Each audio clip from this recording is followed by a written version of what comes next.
There's just 66 days until Election Day. You heard me, 66. The first ballots will be mailed out in just 6 days.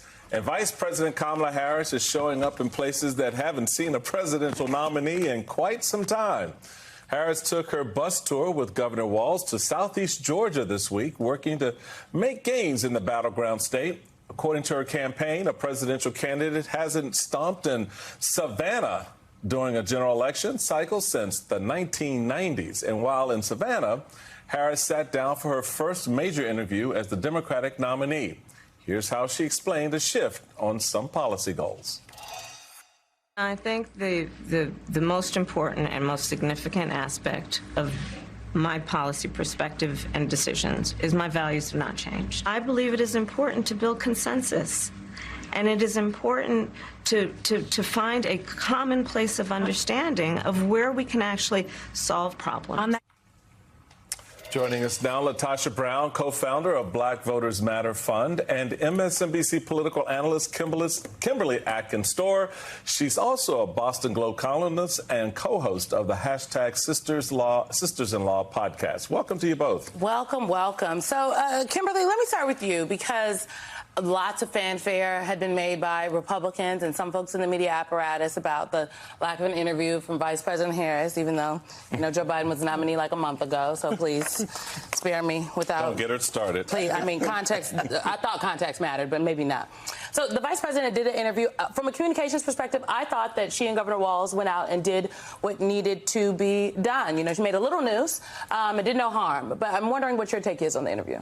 Yeah, she looked like she was very much in control. My favorite was the narrative that she needed Governor Walz there as some sort of crutch, because God forbid a black woman be able to form complete sentences in an interview by herself. But certainly she did not need him. Notice how the rules and the bar changes. Absolutely. And somebody else at the top, because candidates usually do interviews with their running mates. Donald Trump, J.D. Vance, Bush Joe Biden, Bush, Cheney. Literally everyone. It's what you do. 100%. But she went out and she did a good job. I loved the way that she dismissed questions about Donald Trump's racist attacks on her, because that's not her business, that's his.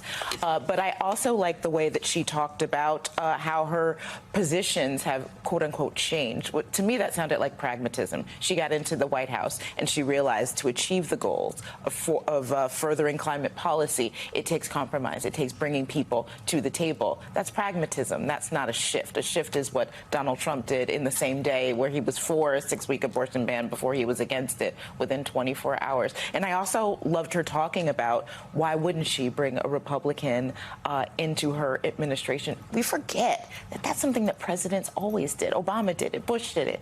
That was normalcy. But suddenly we're in an era, because of the focus on Trump, where everything is so tribal, and she's being a leader in that position. She's acting like presidents always have, and it's like the nation's forgotten that. It's not that she's changed, it's the nation has. LaTosha, there are a couple of, I love the fact that Kimberly used the word normal in part of her answer, because, there are a lot of aspects of this campaign that are normal, that are not normal. And what is, from a political stance, not normal is going someplace you haven't won, where the people, your team, typically tells you, oh, I don't think we should waste our time or our resources there. This candidate, Kamala Harris, running for the presidency, has a different approach. And I'd like you to listen to what she talked about, how she talked about Georgia voters and how Georgia has delivered. Let's listen. Georgia, for the past 2 election cycles, voters in this very state, you who are here, have delivered. You sent 2 extraordinary senators to Washington, D.C. You sent President Biden and me to the White House. You showed up. You knocked on doors. You registered folks to vote. And you made it happen. You did that. You did that. And so now we are asking you to do it again. So you have, blue state Georgia That's the thinking. I like it. It's aggressive. It's in your face.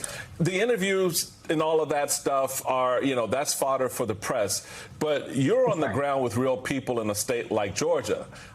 This kind of movement in a space where Democrats typically have been outflanked or not played well in the past says that she's taking places like Georgia very seriously. How do you see that translating on the ground in the work you're doing? Oh, if you were there, the kind of energy and excitement that's there. I think there were three real core messages that she sent. The first message is that every voter matters, that ultimately she went to rural Georgia, which is a place that when you're looking at the numbers is nowhere near when you see Metro Atlanta. But what she's saying is not only is she going to be the president to govern in urban areas, but also she wants to connect to voters who are out in rural America. The second thing is I think she's saying she's in it to win it. That what we know that Georgia, when you look at Georgia, particularly in the last few elections, while the urban center, that's where the bulk of the votes came from, what you saw is Biden did much better in the rural areas, that the margin of victory from in those counties that are normally Republican, that if you shave off some of that, then that also increases your ability to be able to win the state. And I think the third thing is, I think it was really interesting that one of the first places she went to was a high school, and then she went to small businesses. I think she's sending a message with her campaign is that she is going to center everyday people, that she actually is going out for the vote for young voters and also for voters in rural America and voters who literally are connected around small businesses. That's such an important observation, Latasha, because I do think that the vice president does have a kind of a laser focus, if you will, on small businesses. I think one of the first events she did when I worked for her at the White House, when we got there, was a round table, virtual because of COVID, with small business folks that she had met on the campaign trail to let them know that the promises she and President Biden made, they were going to follow through on. You talk about Georgia, and Chatham County is the county that Savannah sits in, and we want to put this up on the screen for folks. Secretary Clinton won 15,349 more votes than Donald Trump in that county in 2020. Biden won 25,015 more votes than Trump. That is like a net gain of a little over 9,600 votes. That is where Savannah is. And so I think growing the margins here, Kimberly, I mean, this is how you put other states in play. This is how you make sure that Georgia in 2020 wasn't a one-off, and that this, in fact, could be the norm. Georgia might be a purple state. Yes, I think that that's absolutely right. And I think that it is important, particularly for Democrats, to go out not only because, elections are won in the margins and the map that you just showed, but just even to areas. Kamala Harris has been going to areas that have voted Republican. She's been going to red counties and other places. When you are president of the United States, you are president for everyone. And I think that outreach makes a difference. It makes voters feel seen. It is not just people sitting here in Washington making all of the decisions for them and forgetting that. And I think that she is mindful of that. She's mindful that she wants to connect across the board in the way that Donald Trump certainly is not doing. He's doing most of his campaigning from Mar-a-Lago or one of his country clubs. Or the golf club. And she's doing something entirely different. I think that that's a really good choice that her campaign is making. Latasha, Kimberly referenced earlier Donald Trump's misogyny and racism in his approach to candidate Harris. I'd like you to listen to the question from Dana Bash about that to Vice President Harris. He suggested that you happened to turn black recently for political purposes, questioning a core part of your identity. Yeah. Any same old tired playbook. Next question, please. That's it? That's it. All right, so just for the record, every black person has made that face. This is the face. It's just the face, right? It's like, really? This is what you got. It's like, okay, I'm going to answer, but... I'm going to answer, but the face aside, which actually was the answer, which we can't say on a family show, the fact is that she is above that. She's putting herself above that. Let Donald Trump stay where he is. She's trying to elevate voters. We've been in that place for almost 10 years now. And so she's trying to elevate it up by not leaning into that. What do you think of that strategy? One, I think it was a brilliant answer because I think we have to really understand the character of racism. The character of racism is to make people feel like that you have to defend your humanity. That ultimately you've got to justify your presence on this very earth, that your identity is always in question in who you are. And what I think that she did in her message is said, no, I'm not doing that I am not going to justify who I am, my humanity or my identity. I'm not going to feed into a racist trope that we know Donald Trump uses and weaponizes. And so I think it was a brilliant answer. And I think it sent a message loud and clear that she is not going to allow Trump to define her, that she is going to stand who she's always been, and that ultimately she is so far above that she's not even going to even consider entertaining that question. I was putting my collection plate together for the sermon that you was just preaching, Latasha. We was over here like, yes, yes. Well, Latasha, you put your finger on a point that I made very much during my time as chairman of the RNC and afterwards, that, you know, the one thing that I found offensive in the whole birtherism thing was the fact that, you know, you have to prove why you're here. And you put your finger on that very important point, and we thank you for it, because we don't have to prove. We've been here for 400 years. You here because we were here. That's how it works. You here now because we were here. No longer justifying our existence. That's right. The defense of reproductive rights remains a potent electoral issue more than 2 years after the Supreme Court overturned Roe v. Wade. In the years since, proponents of abortion rights who've long understood the popularity and political power of protecting women's bodily autonomy have adopted a new approach. They've put the question of abortion rights directly to the people, and so far, it's resulted in great success. Since the fall of 2022, abortion-related referenda have appeared on the ballot in 6 states, and in all 6 instances, voters chose to protect abortion rights. In 2 of those states, Kansas and Kentucky, voters rejected proposals that would have further curtailed a woman's right to decide what to do with her body.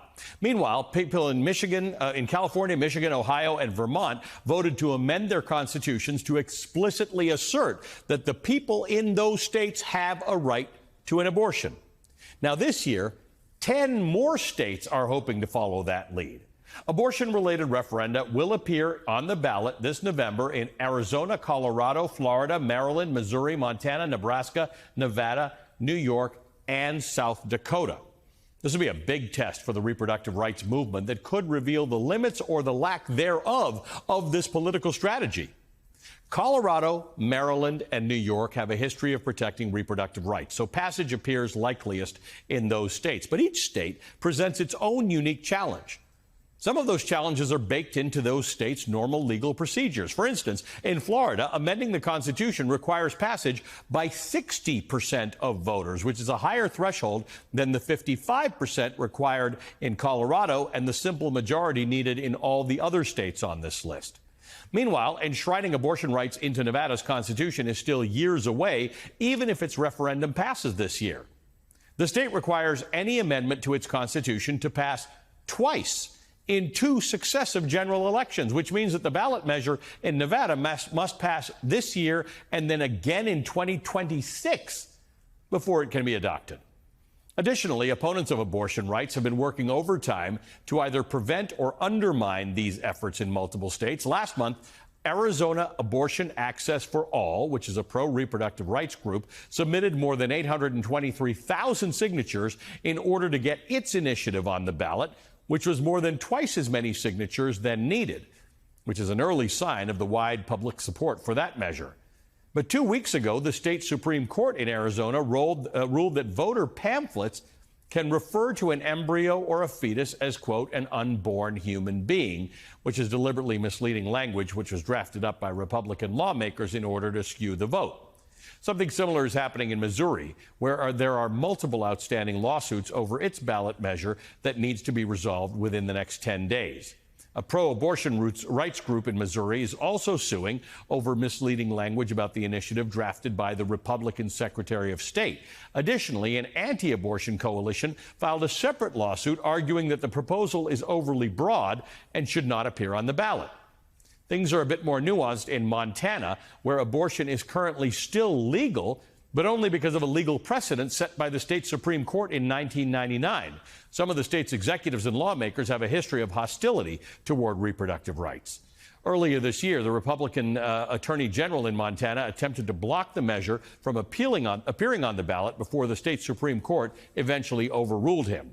That's why Montana's referendum, which seeks to make the right to an abortion explicit in its constitution, is necessary to ensure that abortion rights in that state are protected. Meanwhile, the situation is more fraught in Nebraska, where opponents have adopted an even more aggressive strategy. This November, 2 abortion-related measures are going to be on Nebraska's ballot. One measure, called the Protect the Right to Abortion, will codify into the Constitution the right to an abortion before fetal viability. The second measure, called Protect Women and Children, was proposed by abortion opponents, and it seeks to enshrine abortion restrictions in the Constitution. That measure, if passed, would amend Nebraska's constitution to ban abortions in the 2nd and 3rd trimesters. In the case that both of these measures receive a simple majority, the one that receives the most votes will be formally adopted. And there is one outlier on this list of 10, South Dakota, where abortion isn't just banned with no exceptions for rape or incest. Abortion is a crime. South Dakota's referendum doesn't go as far as the referenda in other states. It does seek to legalize abortion during the 1st trimester and only allow it in the 2nd trimester if the woman's health is in danger. Unlike Nebraska, there's no competing initiative that gives voters the option to fully enshrine abortion into the Constitution. But it will nonetheless restore some level of abortion access in a state that has made it entirely impossible to receive that care. Abortion has been a pivotal factor in elections in the last couple of years, and this year will be the first time the country will hold a presidential election since Roe fell. With so many abortion initiatives on the ballot this year, a lot of attention is going to be paid to how the politics of reproductive rights could affect the presidential race and where it goes from here.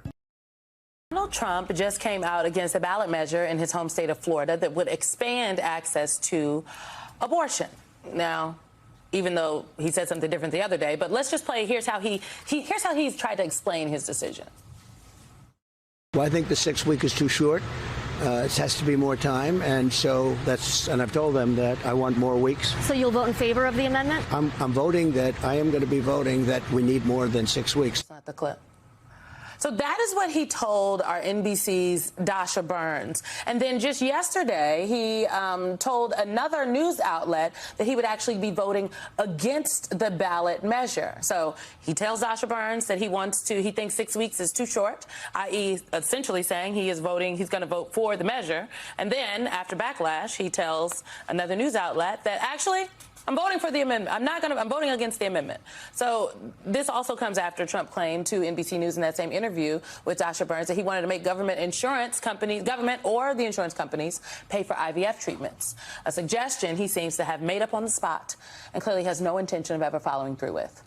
Joining us now is Democratic Senator Elizabeth Warren of Massachusetts. Welcome, Senator. It's good to have you on this morning. So Vice President Harris said something, I think, probably one of the most important things that have been said in this campaign so far during the Democratic convention, and that is Donald Trump is an unserious person. Mm-hmm. And the fact that he's such an unserious person on such a serious issue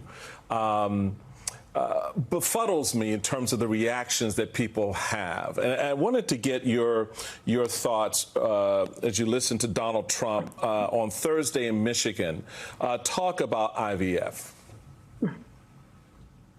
I was always for IVF right from the beginning. As soon as we heard about it, it's fertilization and it's helping women and men and families. We are going to be, under the Trump administration, we are going to be paying for that treatment. So we are paying for that treatment. All Americans who want it?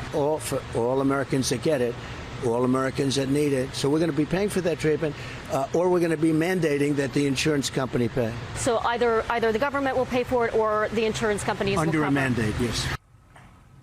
Senator, you can't say this, but I will. Donald Trump's just talking out of his behind on this issue. because he knows he's getting his behind whipped on this issue. So now he's tacking to a position that he thinks is going to be helpful on IVF. He got caught again on the 6 weeks ban in his home state of Florida, and now he's against something that we know he's for. Let me just set the record again. Donald Trump has always been pro-choice Republicans. All right? Stop pretending. Senator, how do you see this narrative now shifting or reshifting in this debate as Donald Trump is trying to take a new position to claim he's now supporting women in their bodily rights and choices? So Donald Trump is dithering. And he's dithering because he is shocked to discover that we can actually hear him when he talks to other people. I'm sorry. No, Senator, we're sorry to laugh, but you are correct. But that's so true. So when he thinks he's talking to his radical base, he says, how radical do you need for me to be? And Donald Trump will go there and go further. But when he's talking to the overwhelming majority of Americans who very much oppose that radical approach to abortion and IVF, he tries to change his tune and then is shocked when each side now is starting to call him out on that. And I think that this is what the vice president meant by not a serious man. There's no principle here for him other than, does it help Donald Trump? That is his single guiding principle. And American women are just flat calling him out on that and saying, we are not going to trust Donald Trump. He wants to turn around and say he's going to support IVF. Are you kidding me? He also supports, and it's also there in his platform, that IVF will effectively be banned all across the United States. Sorry, Donald, can't have it both ways. You know, Senator, to your point, it even feels as though that his own running mate, J.D. Vance, needed to clean up what Donald Trump said on IVF the next morning. Here's what he had to say to CNN the next morning about Donald Trump's proposal on paying for IVF. All details get worked out in the legislative process, and we're not in the legislative process because we haven't won yet. But I think that President Trump, again, just believes that we wanted women to have access to these fertility treatments. We're not going to force anybody to do something that is against their conscience, but we also want to make this fertility stuff available to as many people as possible. It seems as though they want to have it many ways at one time, and this people, they're on the record with not just various other statements, but we have seen what Donald Trump and, frankly, J.D. Vance have done. Mm-hmm. You know, on this one in particular, let's be clear. The radical Republicans are pushing a fetal personhood bill. And it is now a majority of Republicans in the House of Representatives, including the Speaker of the House. And the consequence of that bill would shut down IVF everywhere in America. Red states, blue states, purple states makes no difference, because any efforts at IVF, the way IVF is done, would, according to the radical Republicans, result in murder. So there are no clinics, there are no doctors, there's no one who's going to help a family that needs IVF in order to expand their families. So that's where they are. They're on record with this. It's also in the Republican platform, and it is entirely consistent with the radical views on abortion. Remember, the Democrats in the Senate put forward a bill that said, you know, why don't we just end this controversy? And at least here in the Senate, we'll put a bill out, we'll vote on it, that just says we're going to protect access to IVF all across the country. Just that, nothing more. How did J.D. Vance vote on that? No. He voted against it. And 4 weeks later, Donald Trump picked J.D. Vance to be his running mate. So these guys don't get to stand up and say with any credibility, oh, yeah, we really want to help families have access to IVF. except for the fact that we want to ban it nationally, and we will not support any laws to protect it. Senator, I want to broaden the lens out a little bit wider and talk about these issues, IVF, abortion, choices that are made by women and in many cases by families. And sticking with J.D. Vance because he offers so many targets to go after. In his race for the U.S. Senate in 2021, he was at the Center for Christian Value Leadership Forum attacking Randi Weingartner, who is the head of the American Federation of Teachers. She is a married lesbian and has what she calls a mother. She's a mother by marriage to 2 daughters. This is how Vance talked about her family, about Weingartner's family, because that's the context in which this issue was brought up. Let's take a listen.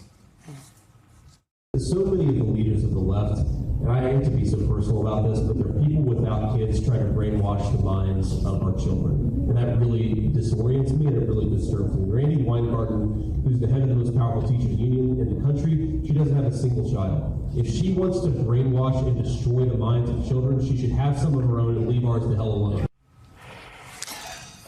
So beyond the specific nature of the issue, right, there is this idea about women and families that is, I mean, to say arcane and more like a troglodyte is being kind. How do we contextualize this in this campaign, this issue around families, since they want to talk about IVF? Families come in all types, all shapes, all forms and sizes. And you know, Ms. Weingarten's family is just one example. How would you approach this part of the conversation?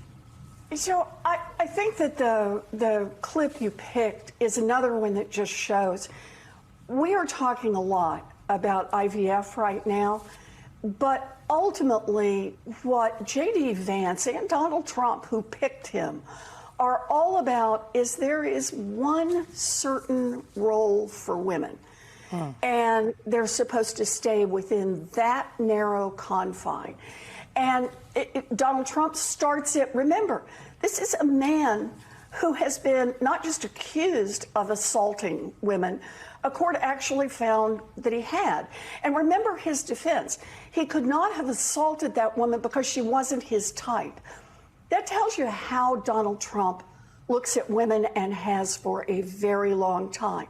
J.D. Vance comes along and says, no, there's only one kind of family out there. And here's what that family looks like. And all other families, to J.D. Vance, as you saw, are just non-existent. They're not really families. They don't really get the term families.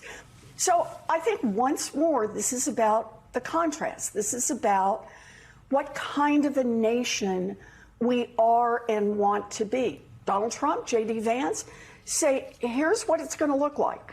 It's going to be pretty much a men in charge, women stay in the roles that we have set out for them and nothing more. Or we're going to be an America that says we embrace a lot of different kinds of families that are put together in a lot of different kinds of ways, and that people ought to be able to love who they love and build the kind of life they want to build. To me, that is the real difference. And I want to add one more little twist to it that makes this so important in an election season. What role do you think government is supposed to play in this? Donald Trump and J.D. Vance seem to think it's the government who should make the rules about whether or not you can do IVF. It's the government that decides when it is that you have access to an abortion and what it means to practice medicine in a state that says, no, you can only do certain procedures when a woman is near death. It is the government that determines what is a legitimate family. Or are we in America that says, nope, we believe in a lot of freedom for all of us, and that the role of government is to create more opportunity, not to put us into boxes, but to let us grow and develop and build prosperity and build a future that works for all of us. That's the difference. It is a big difference, Senator. It is indeed. Thank you so much, Senator Elizabeth Warren of Massachusetts. A new study confirms the enthusiasm around Kamala Harris's presidential campaign is no sugar high. The analysis answers whether the Harris vibe shift could translate to low propensity voters showing up for her on Election Day, and the answer appears to be a resounding yes, showing an astonishing increase in voter registration since she became the nominee, especially among young Black and Latina women. Joining us now is Tom Bonier. He is the CEO of Target Smart, which produced that study. So, Tom, welcome. This analysis, it started on July 21st. That's the day President Biden announced he was stepping down.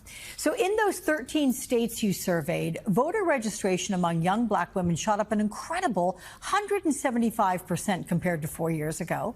Registration for young Latinas up 150%. Have you ever seen changes in voter registration anywhere close to this? And do you think these voters are more likely to show up and vote on Election Day? Simply put, I haven't. 2 years ago, after the Dobbs decision happened, we saw something, you used the word astonishing. I think it's the perfect word to describe what we're seeing. We saw something astonishing at that point where we saw these surges of women, especially young women, registering to vote in the aftermath of the Dobbs decision. At that point, I've been analyzing political data for almost 30 years. I'd never seen anything like it. I was certain I would never see anything like it again. And then here we are, as you mentioned, this analysis starting on July 21st when President Biden withdrew from the race. And now we're seeing numbers, registration numbers, and these types of increases that are actually exceeding the numbers that we saw 2 years ago. So to put that in context, again, 30 years, I would suggest you could go back even further likely and you wouldn't find anything like that. You ask if these voters are likely to turn out. Well, we know statistically that people who register to vote in cycle, especially those who register to vote closer to Election Day, actually tend to have a much higher turnout rate than all other voters, including those who have been registered for quite some time. So the likelihood is that these voters will be turning out in November. Okay, so based on all you said, I think the word astonishing actually is apropos. So these 15 states that you studied, they include both red and blue states, as well as the battleground states of Michigan, Wisconsin, North Carolina. Did you see the same trends, Tom, along all of these states? That's the other incredibly unusual thing here is we know we're a very polarized country in so many ways, and we see very different political trends, whether we're talking about a blue state, a red state, or a so-called purple state, a swing state. And what we've seen in this analysis, as we look at this analysis, and again, you're sharing the states that we're looking at, it is a pretty even mix of very red so-called Republican states, very safe Democratic states from a presidential perspective, in these swing states. But the one thing they have in common is this massive increase in registration led by women, especially young women, and especially young women of color. So there's a new Gallup poll that finds Democratic voter enthusiasm jumped to full 23 points for Harris since she went to the top of the ticket. Most states don't provide political party affiliation in their registration information, but do you believe most of these new voters will support Harris and Democrats on Election Day? I mean, I guess the question has to be asked this way.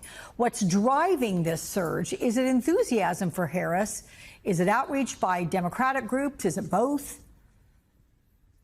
Yeah, it's really an all of the above sort of thing. You mentioned that Gallup poll, and that is really remarkable as well, because that gap, not only did we see that massive 20-point surge that you mentioned, but the gap in terms of what Republicans are reporting and what Democrats are reporting, it's actually bigger than it's been going back to even 2008, when we know Democrats had a massive advantage in President Obama's first campaign. What's driving this? A lot of it is organic. We've seen that organic intensity and enthusiasm among people, especially younger voters who, frankly, weren't very engaged in this presidential election prior to July 21st. They have just engaged on their own. But we're also seeing a presidential campaign and the Harris-Walz campaign that is really firing on all cylinders, that is engaging with these younger voters, engaging with women, really engaging across the country. So you're seeing the result, I think, from a lot of different directions, which is really fueling this massive increase in registration. It is absolutely extraordinary. Tom Bonier, CEO of Target Smart, thank you so much for joining me, and perhaps we'll bring you back again. Bring us another study. Thanks. Joining me now is Randi Weingarten, president of the American Federation of Teachers. Thank you for joining me today. Randy, Gwen Walz, let me go here first. Gwen Walz, the wife of Democratic vice presidential candidate Governor Tim Walz, responded yesterday to what Senator Vance had to say about you. Let's play the clip. Now, I read that J.D. Vance said he was really disturbed by teachers who don't have biological children. We do not take kindly to folks like J.D. Vance telling us when or how to start our families. Mr. Vance, how about you mind your own business? That's one teacher's take, Ms. Walz. Well, what's your response to what Senator Vance had to say about you, Randy? So, Rev, you and I know each other a long time, and I'm used to, just like you're used to, people going at us and insulting us because they want to try to disconnect us from the people we serve or the people we represent or what we're trying to do. And so that's what Vance is doing. He's trying to disconnect parents from teachers. And just like Trump, throws out name calling and, bullying tactics, that's what Vance is doing. So I don't really care about myself. I mean, other than the fact that he's actually wrong. And I, have a great family with kids and grandkids and lots of nieces and nephews and great nieces and nephews. But this is what's so venal about it. This is the start of the school year. And when he doubled down on this, he knows it's the start of the school year. He has kids himself. And this is that moment when you need to really reconnect parents and teachers to create the safe, welcoming environment that kids really need to succeed. Mm-hmm. So he is actually doing something really undermining of kids by doing this to teachers all across America. And the second thing I would say is that there are so many people in so many modern families. Why would you dismiss all of them? I thought the Republican Party said that they wanted to have all these parents be part of them. They don't. They just want to smear people. And the third thing I would say is that there's such pain for people who haven't been able to have kids, haven't been able to have families. You see all those and hear all those IVF stories right now. So think about the cruelty. Think about the undermining of the parent-teacher relationship. It just feels like he's completely out of touch with real people and with what real people need, Democrat, Republican, independent, in terms of who they want to see as a president or a vice president. So it's shameful, it's disgusting, it's gross, but more, it tells you the character of who he is and who's running for president and vice president in the Republican Party. And as you say, at this time, the schools are beginning to open up. To have this issue even out there is so unhealthy for students and their parents. Now, Senator Vance has not apologized for his remarks. In fact, he's doubled down, claiming he wasn't targeting you for being childless, though he used your name, but instead accusing you of brainwashing children. What do you make of that claim that you are somehow indoctrinating students, coming from a sitting senator who is on a major party's presidential ticket? Well, often so many people have answered this in so many different ways, but often I think that the people who level these charges are people who want to indoctrinate themselves. They don't understand what we do as teachers. We teach critical thinking. We teach context. We teach the kids how to think, not what to think. But what we're not going to do is we're not going to shy away from honest history. So this is the same group of people who ban books, who think or try to justify aspects of slavery, who don't want America to actually learn, warts and all, we can do a better job, that the arc of history can bend towards justice, but we have to deal with the struggling and the striving and do that work. And so it's again, this sense of not either understanding or want to bully and smear and create fear when you need that real engagement between teachers and parents and kids. Yeah. The most important thing we can do right now for our children, particularly given all the social media and all the effects of COVID, is that we create an engaging, safe, welcoming environment so that they can soar. What these guys are saying is that they don't want that. Now, we're out of time, but I must ask you this quickly before we go.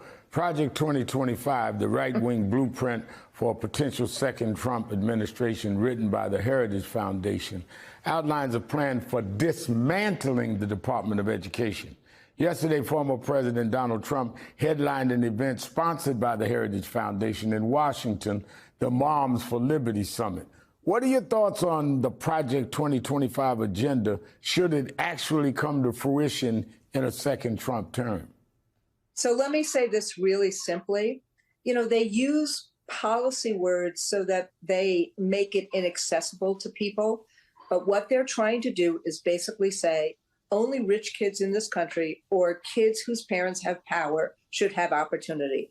Everything they're trying to take away from when they say dismantle the Department of Education, it's taking away, sorry for my alphabet soup, Title I, IDEA, Pell Grants, everything that Johnson and others tried to do to level the playing field, to create that opportunity, they are trying to take away. So they're basically saying tax cut for the rich, take everything else away from middle class or poor kids.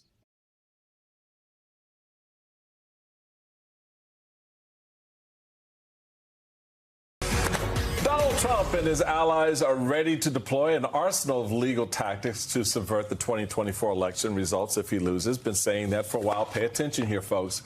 But the Harris-Walz campaign won't let him get away with it at all. The New York Times reports the campaign has assembled hundreds of lawyers, 10 times more than Biden's 2020 efforts at this point, to fight Trump's election denialism in court. Mark Elias is back with us in his personal capacity, and Skye Perryman joins us as well. She's the president and CEO of Democracy Forward. Welcome, Skye. Good to see you. I want to play this. There's an 87-year-old Lydia Martinez, and she spoke out after the Attorney General of Texas, our bestie Ken Paxton, sent officers to raid her home. I feel that they're going to stop a lot of us from going out and doing our work. And that's what they want. She said officers questioned her for hours, confiscated her phone and computer, and made her wait outside as they searched her home. I said, let me get dressed. And she said, oh, go outside. What were you wearing? My nightgown. And I had all these policemen around me. It was embarrassing, humiliating. I was so angry. It was horrible. Skye, this was all because she was registering seniors to vote. In Texas and in a county where many of the people that live in that county are Latino American or Black Americans. And that's what we're seeing in Texas is intimidation. We're seeing it across the board. This is the part right out of the Trump playbook, right out of the MAGA playbook. And the main thing here is I think they want to intimidate people so that they don't vote or they believe that they can't vote. And we're not going to let that happen. Mark, pick up on that aspect of this effort by Democrats at this point to sort of reposition not just the narrative, but the effort to avoid and to deal with more instances like this should they occur. How is that planned out? How is the campaign, in your view, or how should they account for what we just heard, that level of intimidation? Look, I think that I was proud in 2020 to represent President Biden's campaign in the post-election. We won 64 of 65 cases, 3 statewide recounts, and had a big success. But I think that what we learned from that is just the ruthlessness and the scale and the scope of what Donald Trump and the Republicans are willing to do. He was willing to incite a violent insurrection on January 6th after losing all of those lawsuits. Then we saw the Republican Party unite behind election denialism as their organizing principle. And remember, Donald Trump fired the former chair of the RNC and put in place Michael Whatley with the charge of don't worry about getting out the vote, just worrying about building this voter suppression war machine. And so it's not a surprise that we are seeing that voter suppression war machine now take root around the country. I have a message to Michael Whatley and to Donald Trump. He's not going to get away with it. And if they keep up what they're doing, they're going to keep losing, just like they did in 2020. I mean, to Mark's point, they are making a lot of false claims about their thing is these non-citizens voting, which is, to be very clear, it is illegal if you're not a citizen of the United States of America to vote, and so people are not just passing out ballots to people who are not United States citizens. But Donald Trump and the RNC would have you believe that they are. And Donald Trump even, he called for a government shutdown over this proof of citizenship voting bill. In an interview on Thursday, Donald Trump, according to the Washington Post, called on Republicans in Congress to shut down the federal government next month if a government spending bill does not include legislation that would mandate proof of citizenship when registering to vote. I would note current federal financing expires September 30th. This is crazy, but it's very intentional. It's very intentional, and we saw this before. Mark talked about 2020. We saw this actually in 2017 when Donald Trump was concerned that he lost the popular vote and didn't want, or that Hillary Clinton won the popular vote, that he lost the popular vote, and he didn't want Americans to believe that. And so even in the early days of the prior Trump administration, he started trying to engage in these tactics to intimidate voters. I think we've seen the American people have overcome that and will continue to overcome that, but it is very intentional and it can be very harmful to our democracy. I want to go a little bit further with you on this particular point, Sky. You had Trump on mail-in voting last night in Johnstown, Pennsylvania, saying this. The elections are so screwed up. We have to get back in and we have to change it all. We want to go to paper ballots. We want to go to same-day voting. We want to go to citizenship papers, and we want to go to voter ID. It's very simple. We want to get rid of mail-in voting. So, again, we're back in this space where we're talking about getting rid of a feature of voting in this country, which is vital to the success of our system because it allows a lot of people who otherwise would not be able to participate, namely seniors who are in large measure incapable of going out to the voting places. And so, namely Republicans. Republicans used to have the monopoly on mail-in voting. It's like you don't want to win elections. I don't know. We won in 2010, but y'all don't want to win that way. That's fine on me. I'm not running anything, so if I were running it, well, it wouldn't have Donald Trump. But so the reality of it is, these tools and mechanisms are essential elements of a campaign success. How do you convey to voters the sense that these things still have a value when you have someone in the idiocracy telling them, oh, you don't want to do that, we need to change this, and we're going to rewrite the rules to make it more fair, when in fact there's been no proven fraud, there's been no proven breakdown in our system? I think the American people are seeing that. You see a full rebuke of this Project 2025 agenda. And by the way, there's a number of voter suppression mechanisms in Project 2025, from weaponizing the DOJ and others. And you see voters are rejecting that. People are rejecting that, which is why the MAGA extremists are having to double down on their voter suppression agenda. I think there have been a lot of good public education efforts and work on the ground across the country to make sure people understand that it's vital that they vote, that they can vote. Our Constitution protects that. Our federal legislation protects that. State laws even protect it. And I think that, that's really what this fight is about right now.